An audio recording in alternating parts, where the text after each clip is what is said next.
বন্ধুরা আমার বন্ধুরা আমার সঙ্গে বাজি ধরেছে, চোখ বেঁধে আমাকে এমন একটা জায়গায় রেখে যাবে আমি যাতে সেখান থেকে উদ্ধার হতে পারি কিনা এটা তারা দেখ কীভাবে বেঁচে ফিরি এটা আপনাদেরকে আমি দেখাবো। কোন জায়গায় যদি আপনারা আসেন সর্বপ্রথম আপনাদের খুঁজতে হবে পানি।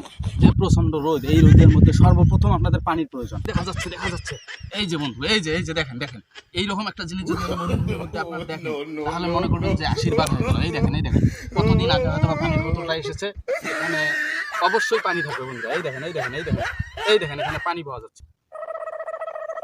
একটু পানি আগে খেয়ে নেই একটা।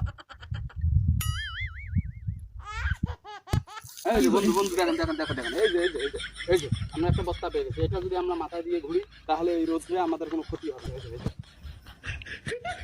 এই যে এটা যদি আমরা মাথায় দিয়ে এইভাবে যদি হাঁটি দেখেন, আর মনে করেন যে কোনো রোদ লাগবে না, আমাদের শরীরের হাইড্রেট ঠিক থাকবে, ঠিক আছে, সব ঠিক থাকবে, কোনো সমস্যা হবে না। এখন আমরা রাস্তা খুঁজবো, আমরা পানি পেয়ে গেছি, বস্তা পেয়ে গেছি, ভুট্টা খাওয়ার জন্য ভুট্টা পেয়ে গেছি। এখন আমরা রাস্তা খুঁজবো। ওই যে নদী দেখা যাচ্ছে, আমরা নদীর দেখা পেয়ে গেছি। আমরা এখন নদীর দিকে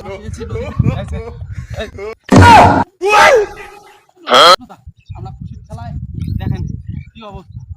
আমরা এই নদীতে এসে আর কোনো টেনশন নাই, আমরা বাড়ি যাবো।